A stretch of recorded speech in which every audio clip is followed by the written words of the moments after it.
Hello everybody, and welcome to the very first Weregeek videocast. I say it's the first, it's not actually the first I've ever filmed. It's the first I'm ever going to post up on the site. There was one I filmed on my way to Emerald City Comic Con this past summer. And it was in the car, and it was terribly bumpy, and the video quality sucked. So I decided not to use that one. And then there was another couple of ones that I filmed down in Calgary when I was sharing a hotel room with Jenny Breeden. Those were very, very fun, very, very silly, and I'm going to see if I can get them up on the site whenever I can do a little work with them, because they were extremely dark.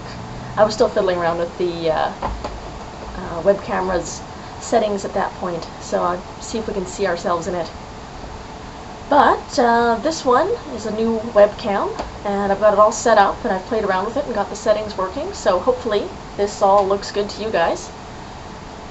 You guys were kind enough to send me a bunch of questions to answer, and I will do my best to answer them for you guys tonight.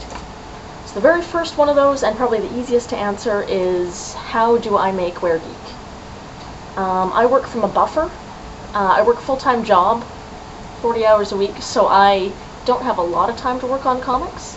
I do the most of my answering comic emails and twittering and blog posts at work, so I hope my boss isn't listening to this. And then when I come home in the evening, I actually sit down at the drawing table that you can see right behind me, draw my comics by hand, pencil them first, and then I scan in the finished work once it's all been inked and take it from this computer to my computer, which is across the room, and sit down with my Wacom tablet and color everything in. I work with a blue pencil because I used to be an animator, and this is what they gave us at school, and I love them. This particular pencil is erasable, so I can actually put my lines down, ink over top of it, and then erase all the blue. And any blue that's left, I have a sneaky trick to get rid of in Photoshop. So maybe if I do a Ustream sometime soon, I'll show you guys my tricks. But tonight, maybe I'll just show you a bit about how I draw. So I'm going to adjust the camera here to my pre-set up area, and I'm going to be drawing upside down, which is, we'll see how it works. I draw very fast and very loose in the blue pencil. As you can see, I put down my guidelines first, and who am I drawing? Let's do Mark. Put in the eyes. He'll probably be a little bit off because, like I said, I am drawing upside down, and he's going to be looking down because that's where I am. There we go. There's his shoulder, his collar, lines of his shoulder. Now I'm just sort of roughing in. Everything else was just sort of the guidelines before, and now I'm actually going to go in and put in some of the details. I think that's how his hair goes. This is really hard upside down.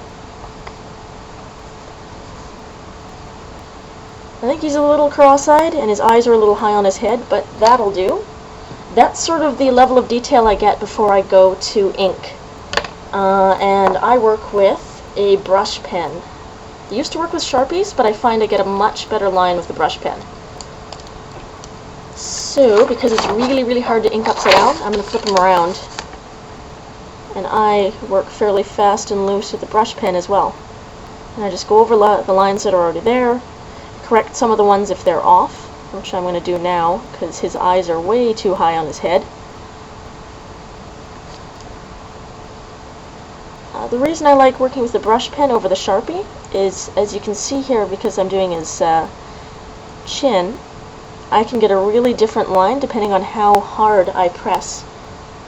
And the advice I always give people when they want to start working with a brush pen is expect to suck for the first couple of months, because I sure did. It really takes you a while to get used to the pressure changes of the pen, and but once you do, it's so worth it. This thing allows me to draw way, way faster than I did with Sharpies. So there we go. Got most of Mark's body in there. Get his hair going. This isn't exactly how I usually do his hair, but it's not bad for very, very fast. This is about as quick as I usually draw. Although I might slow down if I'm inking something very, very complicated. There. His arms. For his eyes, because it's tough to get a nice sharp circle on one of these brush pens, I always use the Sharpie. So I do have a couple of Sharpies still lying around. There we go. There's a very quick and not particularly accurate mark.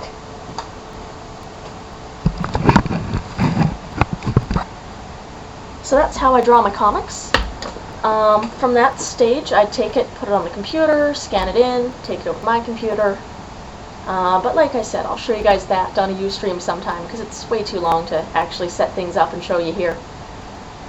What else is there to talk about? That's pretty much it for my process. The rest of the comic is in the writing, and I usually write several months ahead. I know that sounds like a lot, but it's really not roughed in very much. It's a general idea of where the storyline's going to go. So, okay, at this point they'll be at the gaming store, and then they'll go and they'll play the vampire game. And then at the end of the chapter, they're going to go, maybe Abby and Sarah will have a sleepover or something. That's usually about as much as it's roughed out. Everything else, for about a month ahead of where I am, is generally written in point form. So I'll sort of go, okay, in this comic they're here, and this is sort of the joke that I want, and in this comic they're here, and this is the joke I want, and sort of do it that way. And then usually within a couple of weeks of where I'm working, the scripts are actually there completely for what I'm going to draw in, and then I just copy and paste. I don't do any of the word balloons by hand. I'd like to try it. I've seen a lot of people do it, and it looks really good, but I expect there'll be that learning curve there where I'm going to suck for the first couple of months. So I may do that on another project, and then bring it over into Weregeek once I'm ready. So for now, I just draw the strips. Then when I'm in Photoshop, I take and I do the word balloons there, and do all the lettering on the computer. I hope again to do lettering by hand later on, but it'll take some time getting there. And yeah. So all my scripts that I have written out, I just copy in and then arrange them in the balloon the way I want them to. Make the balloons in Photoshop after everything's colored, and then the comic is done. Let's see, what else have you guys asked me here? I got a little cheat sheet over on the side.